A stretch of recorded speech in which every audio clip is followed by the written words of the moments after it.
Good morning and welcome back दोस्तों। स्वागत है आपका एक बार फिर से आपके अपने चैनल जीके सर्च इंजन पर। आज है 15 सितंबर और 15 सितंबर से रिलेटेड राजस्थान करंट अफेयर्स के जितने भी इंपॉर्टेंट क्वेश्चन हैं सभी हम इस वीडियो में डिस्कस करने वाले हैं। तो पूरा वीडियो बहुत ध्यान से देखें और वीडियो के एंड में मैं आपसे क्वेश्चन पूछूंगा जिसका आंसर आपको कमेंट बॉक्स में देना है। कल के वीडियो में मैंने आपसे क्वेश्चन पूछा था जो था हाल ही में राजस्थान उद्योग विभाग व किस संस्था के साथ एक एमओयू साइन किया गया है। तो इसका सही आंसर आपको कमेंट बॉक्स में देना था। तो हाल ही में राजस्थान उद्योग विभाग और सिडबी के मध्य एक एमओयू साइन हुआ है। सी ऑप्शन इसका बिल्कुल सही था। जिन दोस्तों ने सी ऑप्शन कमेंट बॉक्स में सही जवाब दिया उनको हार्दिक शुभकामनाएं। राजस्थान उद्योग विभाग और भारतीय लघु उद्योग विकास बैंक सिडबी ने मिलकर परियोजना प्रबंधन इकाई पीएमयू की स्थापना के लिए एक एमओयू है वो साइन किया गया है, जिसमें राजस्थान के उद्योग मंत्री प्रसादी लाल मीणा, प्रमुख सचिव उद्योग के नरेश पाल गंगवार और संयुक्त सचिव उद्योग के विभाग के जो चिन्मयी गोपाल की उपस्थिति में एमओयू है वो साइन किया गया है। इस एमओयू पर सिडबी के महाप्रबंधक बलवीर सिंह ने हस्ताक्षर किए हैं। तो मुख्य रूप से परियोजना प्रबंधन इकाई की स्थापना है वो राजस्थान में की जाएगी। इसके माध्यम से एमएसएमई सेक्टर में वित्त विकल्पों में मदद मिलेगी और अन्य चुनौतियों को दूर करने का भी प्रयास किया जाएगा। तो चलिए स्टार्ट करते हैं, लेकिन स्टार्ट करने से पहले बात कर लेते हैं कल के रिवीजन के बारे में। तो बात की जाए यस्टरडे रिवीजन की, तो कल पहला क्वेश्चन था राजस्थान वरिष्ठ अधिस्वीकृत पत्रकार सम्मान योजना पेंशन योजना की जो प्रतिमाह 5,000 रुपये राशि थी उसे बढ़ाकर 10,000 रुपये किया गया है। मुख्यमंत्री अशोक गहलोत ने निर्णय लिया है। ये पत्रकार सम्मान योजना है वो जिसमें राजस्थान के 60 वर्ष से अधिक आयु के 60 पत्रकारों को प्रतिमाह 5,000 पेंशन देने की शुरुआत है वो की गई थी इस योजना के तहत, जिसको बढ़ाकर है वो 10,000 रुपये किया गया है। दूसरा था मुख्यमंत्री अशोक गहलोत ने खान विभाग में डेड रेंट रॉयल्टी वसूली ठेकों से संबंधित अल्पावधि अनुमति पत्र के जो भी बकाया प्रकरण है और निर्माण विभाग के ठेकेदारों की बकाया राशि के लिए एमनेस्टी स्कीम है वो लागू करने की घोषणा है वो मुख्यमंत्री अशोक गहलोत ने की थी। तीसरा क्वेश्चन था राजस्थान सरकार द्वारा पत्रकारों के लिए रियायती दरों पर भूखंड उपलब्ध करवाने के लिए आवासीय योजना है वो राजस्थान में चलाई जाएगी। ये पत्रकारों से संबंधित दूसरा महत्वपूर्ण निर्णय था जो मुख्यमंत्री अशोक गहलोत ने लिया था। पहला 5,000 रुपये से बढ़ाकर जो पेंशन योजना के तहत है वो 5,000 रुपये राशि के स्थान पर 10,000 रुपये की गई है। दूसरा आवासीय योजना भी संचालित की जाएगी पत्रकारों के लिए। अगला क्वेश्चन था राजस्थान भारत का 14वां ऐसा राज्य है जहां कोरोना संक्रमितों की संख्या 1 लाख के पार पहुंच गई है। राजस्थान में 82,000 से ज़्यादा लोग हैं वो कोरोना से ठीक भी हुए हैं और प्रदेश में एक्टिव कोरोना मरीजों की संख्या मात्र 17,286 है। तो रिकवरी दर है वो राजस्थान में काफ़ी बेहतर है। अगला क्वेश्चन था राजस्थान आवासन आयुक्त श्री पवन अरोड़ा के द्वारा मानसरोवर स्थित टेक्नोलॉजी पार्क में पौधारोपण कर जो राजस्थान आवासन मंडल और महिला एवं बाल विकास विभाग की ओर से बनने वाली कन्या वाटिका का शुभारंभ है वो किया गया था। किसने किया था? श्री पवन अरोड़ा जो राजस्थान आवासन मंडल के आयुक्त है। कहाँ पर बना है ये टेक्नोलॉजी पार्क? जयपुर में इस कन्या वाटिका का शुभारंभ किया गया था। नेक्स्ट था राजस्थान के 7 पर्यटन स्थलों पर पर्यटन विकास निगम की ओर से लाइट एंड साउंड शो शुरू होगा, जिसमें जयपुर का जय निवास उद्यान, उदयपुर का प्रताप गौरव केंद्र, चित्तौड़गढ़ फोर्ट, सांवलिया सेठ मंदिर, कुंभलगढ़ और धौलपुर के मचकुंड और मेड़ता के मीराबाई स्मारक को इसमें शामिल किया गया है। नेक्स्ट था हाल ही में रेलवे की ओर से निजीकरण को बढ़ाने के लिए भारत सरकार की ओर से 224 निजी ट्रेनें चलाई जाएगी, जिसमें राजस्थान में 20 ट्रेनें हैं वो संचालित की जाएगी। निजी ट्रेनें हैं वो राजस्थान में चलाई जाएगी। नेक्स्ट था इंदिरा गांधी शांति पुरस्कार 2019 प्रदान किया गया था। British broadcaster sir David Attenborough को यह पुरस्कार दिया गया था। पूर्व प्रधानमंत्री मनमोहन सिंह द्वारा एक आभासी कार्यक्रम में यह पुरस्कार है वो दिया गया था। इंदिरा गांधी शांति पुरस्कार 2019। नेक्स्ट था ग्लोबल इकोनॉमिक फ्रीडम इंडेक्स यानी वैश्विक आर्थिक स्वतंत्रता सूचकांक में भारत है वो 105वें स्थान पर पहुंच गया है। 26 स्थान नीचे खिसक गया है। पिछले साल भारत की रैंकिंग में 79वीं थी, अभी है 105वें स्थान पर पहुंच गया है वैश्विक आर्थिक स्वतंत्रता सूचकांक में। नेक्स्ट था आंध्र प्रदेश के मुख्यमंत्री वाईएस जगनमोहन रेड्डी ने वाईएसआर आसरा योजना शुरू की है, जिसके माध्यम से आंध्र प्रदेश में महिलाओं में वित्तीय सहायता को प्रदान करने के लिए इस योजना को शुरू किया गया है। तो चलिए स्टार्ट करते हैं। पहला यहाँ पे क्वेश्चन है, हाल ही में राजस्थान में महिला बाल विकास विभाग की ओर से महिलाओं एवं बच्चों के पोषण से संबंधित कौन सा अभियान शुरू किया गया है? तो हाल ही में महिला बाल विकास विभाग की ओर से महिलाओं एवं बच्चों के पोषण से संबंधित राजस्थान में जिम्मेदारी अभियान शुरू किया गया है। बी ऑप्शन इसका बिल्कुल सही है। आइए जानते हैं इंपॉर्टेंट फैक्ट्स। तो राजस्थान में महिला एवं बाल विकास विभाग की ओर से बालकों, किशोरी बालिकाओं और महिलाओं को शारीरिक एवं मानसिक रूप से सबल बनाने के लिए, कुपोषण को दूर करने के लिए एक नया अभियान जिम्मेदारी अभियान शुरू किया है, जिसमें आपको बता दें कि प्रदेश की महिला एवं बाल विकास राज्य मंत्री ममता भूपेश की ओर से गर्भवती महिलाओं एवं बच्चों की पोषण की जिम्मेदारी परिवार के साथ साथ पूरे परिवार की साझा जिम्मेदारी होती है और इसी को देखते हुए जिम्मेदारी अभियान है वो शुरू किया गया है। आपको बता दें कि सितंबर माह को पोषण माह के रूप में मनाए जाने की घोषणा है वो प्रधानमंत्री जी द्वारा की गई थी और इसी के संबंध में अभियान है वो शुरू किया गया है। ममता भूपेश जो महिला एवं बाल विकास के जो विभाग के अधिकारी है और साथ ही साथ इस निदेशालय में पोषण माह के रूप में औपचारिक उद्घाटन कार्यक्रम का भी शुभारंभ किया गया था। आपको बता दें कि पूरा सितंबर माह पोषण माह के रूप में मनाया जा रहा है। मंत्री ममता भूपेश की ओर से लोक गायक मामे खान द्वारा गाया हुआ मारी चैंपियन गीत को राजस्थान के पोषण गान के रूप में भी जारी किया था और इनको सम्मानित भी किया गया था। तो यहाँ से भी मोस्ट इम्पोर्टेंट क्वेश्चन बन सकता है। म्हारी चैंपियन गीत है वो मामे खान द्वारा गाया गया है और इनको सम्मानित किया गया है और इस गीत को पोषण गान के रूप में जारी किया है। नेक्स्ट यहाँ पे क्वेश्चन है, हाल ही में राजस्थान के कितने व्यक्तियों का राष्ट्रीय एनएसएस पुरस्कार के लिए चयन किया गया है? तो हाल ही में राष्ट्रीय एनएसएस पुरस्कार के लिए चयन किया गया 3 व्यक्तियों का राजस्थान से। ए ऑप्शन इसका बिल्कुल सही है। आइए जानते हैं इंपॉर्टेंट फैक्ट्स। तो राज्य के एक कार्यक्रम अधिकारी और 2 स्वयंसेवकों का यानी राष्ट्रीय एनएसएस पुरस्कार के लिए चयन हुआ है, जिसमें राजस्थान को 3 पुरस्कार है वो मिलेंगे। राष्ट्रपति रामनाथ कोविंद की ओर से नई दिल्ली में भवानी निकेतन महिला पीजी महाविद्यालय की NSS PO doctor Ritu Mehra को यह पुरस्कार मिलेगा। सेंट विल्फ्रेड पीजी कॉलेज के एनएसएस स्वयंसेवक आदिल खान को यह पुरस्कार दिया जाएगा और राजस्थान विश्वविद्यालय की जो एनएसएस है स्वयंसेवक है बुलबुल पाठक को यह पुरस्कार मिलेगा। तो 3 व्यक्तियों को यह पुरस्कार है वो दिया जाएगा। नेक्स्ट यहाँ पे क्वेश्चन है, हाल ही में राजस्थान से दूसरे प्रदेशों में ऑक्सीजन की सप्लाई पर रोक लगाए जाने की घोषणा किसने की है? तो राजस्थान से दूसरे प्रदेशों में ऑक्सीजन की सप्लाई पर रोक लगाए जाने की घोषणा की है मुख्यमंत्री अशोक गहलोत ने। बी ऑप्शन इसका बिल्कुल सही है। आइए जानते हैं इंपॉर्टेंट फैक्ट्स। तो राजस्थान के मुख्यमंत्री अशोक गहलोत द्वारा कोरोना संक्रमण की बिगड़ती हुई स्थिति को देखते हुए दूसरे प्रदेशों में ऑक्सीजन की सप्लाई पर रोक लगा दी गई है। कोरोना से जिन मरीजों की स्थिति गंभीर हो जाती है उन्हें ऑक्सीजन की ज़रूरत पड़ती है और राजस्थान में इस वक्त बड़ी संख्या में कोरोना के पॉजिटिव मामले सामने आ रहे हैं। ऑक्सीजन की ज़रूरत को देखते हुए फैसला लिया गया है। राजस्थान के भिवाड़ी, अलवर, नीमराना जैसे जगहों पर ऑक्सीजन सप्लाई करने वाली कंपनियां हैं और ये कंपनियां दूसरे राज्यों में ऑक्सीजन की व्यावसायिक आपूर्ति पूरी करती है।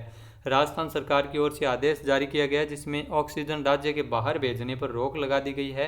ऑक्सीजन सप्लाई करने वाली कंपनियों पर रोक लगाई गई है। उत्तर प्रदेश, गुजरात और हिमाचल प्रदेश जैसी जगहों पर ऑक्सीजन की सप्लाई है वो राजस्थान की ये कंपनियां करती है। नेक्स्ट यहाँ पे क्वेश्चन है, राजस्थान स्टेट सेंटर जयपुर द्वारा इंजीनियरिंग के क्षेत्र में उत्कृष्टता की खोज को बढ़ावा देने के लिए एमिनेंट इंजीनियर्स अवार्ड 2020 का आयोजन कब किया जाएगा?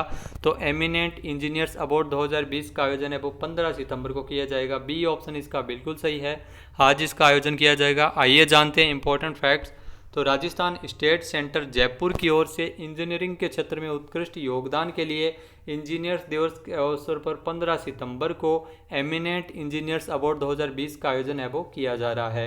Institution of engineers Bharat engineer का एक बहु अनुशासनात्मक पेशेवर संस्था है ये institution of engineers.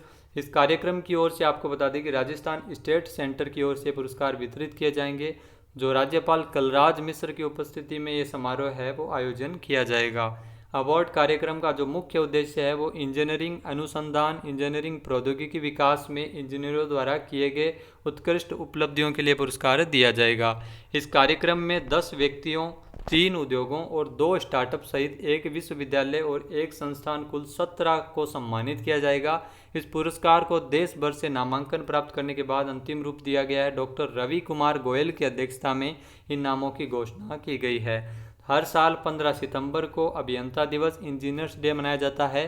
Sir M Visvesvaraya की जयंती के अवसर पर भारत में निर्माण में उत्कृष्ट योगदान के लिए इनकी जयंती के अवसर पर यह पुरस्कार है वो दिया जाता है। 1955 से भारत रत्न इनको दिया गया था, सर एम विश्वेश्वरैया। नेक्स्ट यहाँ पे क्वेश्चन है, हाल ही में इंदिरा गांधी राष्ट्रीय कला केंद्र दिल्ली की ओर से हिंदी दिवस के अवसर पर किसके द्वारा लिखित पुस्तक मेरा राजस्थान लोक जीवन की वानगी का वर्चुअल लोकार्पण किया गया है? तो इम्पोर्टेंट है, मेरा राजस्थान लोक जीवन की वानगी यह पुस्तक लिखी है डॉक्टर गुलाब कोठारी ने। बी ऑप्शन इसका बिल्कुल सही है। आइए जानते हैं इंपॉर्टेंट फैक्ट्स। तो इंदिरा गांधी राष्ट्रीय कला केंद्र दिल्ली की ओर से 14 सितंबर यानी हिंदी दिवस के अवसर पर डॉक्टर गुलाब कोठारी द्वारा लिखित पुस्तक मेरा राजस्थान लोक जीवन की वानगी, इस पुस्तक का वर्चुअल लोकार्पण है वो किया गया था।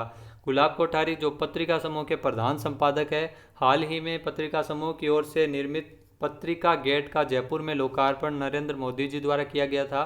तो गुलाब कोठारी की पुस्तक मेरा राजस्थान लोक जीवन की वानगी, इसका विमोचन है वो 14 सितंबर को किया गया है।